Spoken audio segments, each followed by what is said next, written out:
Hello everyone, welcome back to Recap. I'm Christina.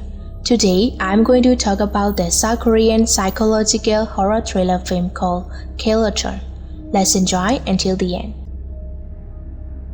At the beginning of the movie, a famous horror webtoon artist Kang Ji-yeon finishing up her webtoon titled The Black Veil. She sends the manuscript to her producer Mi-seok, and Mi-seok downloads the file. When she grabs a cup of coffee and returns to her workplace, she sees Kang Ji-yeon's webtoon on her computer screen shows exactly what she is currently doing. As she continues to scroll down, she surprises to see that the story exactly depicts an incident that happened to her when she was a child. When she was young, her mother's face was disfigured and wore a black veil, so she was ashamed of being insulted by many people. That's why she wrote she wants her mother to die. Her mother saw it and tried to kill herself, but Mi-seok didn't stop her and let her die. She freaks out and asks Kang Ji-yeon how she knows the secret of her mother's death through the voicemail since she can't contact Ji-yeon on the phone.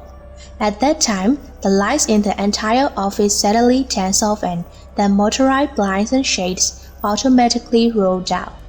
After she picks up a cutter in fear, the webtoon continues to scroll down on the computer screen and shows the same exact image of what's happening. She quickly runs to the exit door, but the door is locked and she is trapped inside. A while later, she was viciously killed by something. In the next scene, detective leader Ki-choi and his partner Yang-soo arrive to investigate the death of publisher Mi-seok. Yang-soo reports that she was alone in this room when she was killed, according to the security log, and her body was found by security guards. Ki-choi also doesn't see any evidence that anyone else was with her when she was killed, so he assumed she took her own life. At that time, Detective Ryo calls Ki-choi to check the image on the publisher's computer, so when he goes to look, he sees the image in the webtoon is completely the same as the publisher's death. Meanwhile, Ji-yeon sees a little girl while driving. Then, the little girl suddenly appears again in front of the car, so she panics and quickly steps the brakes. The little girl knocks on the mirror and says to take her because her house is around here, so she brings her. While talking to the little girl, she learns that the little girl's name is Mi-jin, and during asking about her age, she notices that the little girl has been dead for a long time. When she turns around in surprise, she finds the little girl is vanished. Suddenly, a voice asking for help comes through the radio, so she gets out of the car in fear. When she is standing in fear in front of the car, a bloody hand grabs her hand from behind and the ring she uses to draw on her index finger falls off. She runs into the car and after a while, she sees a disfigured ghost girl appears behind her from the rearview mirror. She wakes up and finds her car parked in the same place as in her dream, and she also sees a scar on her index finger. The coroner says that the publisher appeared to hide her face before she died, and the cause of death was the severing of the carotid artery in the neck using the cutter she was holding. Detective leader Ki-choi also says that the cutter only has her fingerprints on it, so the coroner concludes that it is a suicide.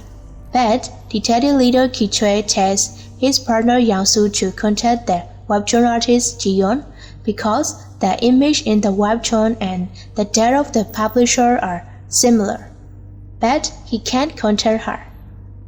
Ji-yeon wakes up from a dream in which the publisher is trying to harm her with a scary face, and suddenly two detectives come to interrogate her.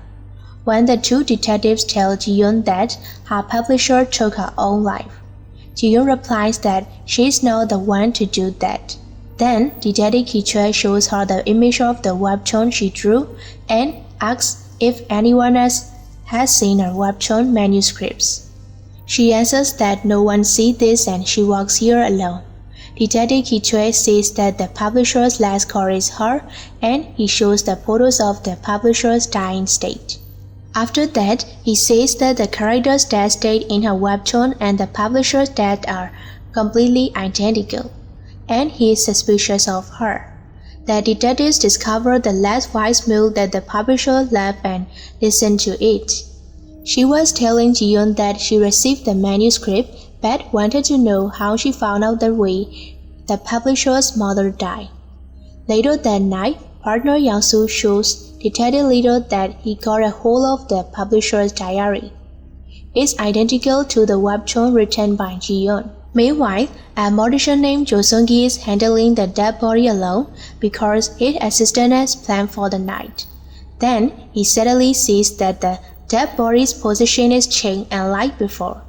A while later, the tablet left by his assistant automatically turns on and Ji-yeon's webtoon appears. When he picks it up and reads it, he sees his dark past. In the past, he tied his wife with a rope, squeezed her body and stuffed her mouth full of rice to die. As he is startled and tries to leave the morgue, the body grabs him from behind. But he escaped from it and the morgue exit door automatically locked. Blood is flowing from the mortuary racks and one of the mortuary racks automatically opens, so Jo Seung-gi goes to look inside. But suddenly, something pulls him inside. On the other hand, Ji-yeon is going to the morgue at the police hospital to stop the mortician from dying. The detectives also know that the publisher died as in Ji-yeon's webtoon, so they investigate the location of the mortician who will die next in Ji-yeon's webtoon, and they go there. When mortician Jo Seung-gi, who is in one of the mortuary racks, turns on the flashlight of the phone, a body rises up and wraps her clothes around him and squeezes him tightly. Later, he learns that this body is his wife's body. Ji-yeon hits the morgue doorknob with a fire extinguisher and opens the mortuary rack where the mortician is and saves him. Then, the mortician head is grabbed by the ghost of his wife and killed by breaking his neck just in front of Ji-yeon. The detectives arrive and arrest Ji-yeon for the murder of mortician Jo Seung-gi. The detective leader says they have enough evidence that Ji-yeon killed publisher Mi-seok and mortician Jo Seung-gi. Ji-yeon explained that the ghost killed them and now she knows the ghost will kill the mortician, so she comes to save him. Repeatedly denying that she did not kill, and finally she admits that she didn't write the webtoons with her own ideas, copied the stories from a strange email she received from someone she didn't know. Meanwhile, Detective Yang-soo shocks to find that Ji-yeon's webtoon contains his dark secret. In the past, while he was happy for becoming detective and speaking with her girlfriend on the phone, he accidentally hit a girl with his car. It turns out she's the same 10-year-old girl that Ji-yeon encountered earlier. Although he had a chance to save that girl, he didn't save her because if he goes to jail, it will affect his work and fear of running his plan to marry his girlfriend. At present, the partner is able to trace the location of the sender.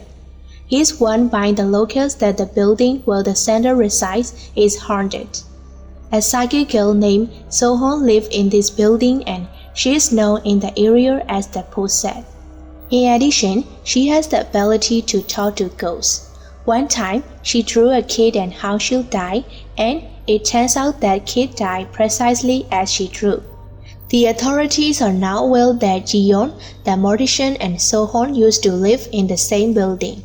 Detective leader confronts Ji-yeon as she is the only one alive at this point and takes her back to the building. Ji-yeon explains how she met So-hoon. So-hoon was a different kid and was bullied a lot. One time, Ji-yeon protected her and finally, they became friends and lived together. Ji-yeon also explained that So-hoon was framed for the fire in the building, which resulted in her being kicked out. The detective leader discovers a computer and a printer in the building where Ji-yeon and So-hoon lived, and suspects So-hoon of being involved in the current deaths. While eating out with the detective, Ji-yeon receives a text from So-hoon who wants to meet her. Ji-yeon steals detective leader's car and heads toward their meeting place. She soon arrives, but someone comes from behind and knocks her out.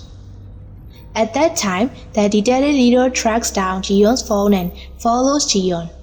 The person who hit Ji-yeon was actually the detective leader's partner Yang-soo. He wants to kill her because she knows about his previous crime and wrote it into the webtoon. When Yang-soo tries to kill her with an axe, he hears the voice of the girl who accidentally hit with his car and makes to death. The lights also flicker and the ghost girl suddenly appears, and a hand covered in black holds from behind his shoulder. When the detective leader arrives, he sees Ji-yeon who has been arrested and Yang-soo seemingly trying to kill himself. When he tells Yang-soo not to do that, Yang-soo says that he doesn't do it, the ghost Mijin is doing it. Moments later, it shows a gunshot is heard from outside the building, and Yang-soo dies. The next day, the detective leader looks at Yang-soo's baby image that Yang-soo showed him, and is upsetting for Yang-soo. When detective leader Ki-choi tells his chief detective that Yang-soo was killed by a ghost, the chief detective replies it's impossible and tells him to consider it a suicide. A while later, Detective Rio gives a drawing to detective leader and is told that his partner is interested in it. He sees a name on the drawing and remembers that the partner mentioned the name to him before being killed. He now recalled that his partner proposed to check the other comic books as there might be other similar cases. He did not take him seriously at that time, but now he discovers his partner is right. Meanwhile, Ji-yeon received a new email. This time, the drawings are stories about her beginning when she met So-hoon. The manuscript also reveals what So-hoon told Ji-yeon back then and how she began to talk to the ghost. It turns out the mortician was So-hoon's abusive father. Every time her father became abusive, So-hoon would hide in the mall until she began to speak with ghosts of those dead people. That's how she can predict that death stories related to those dead people.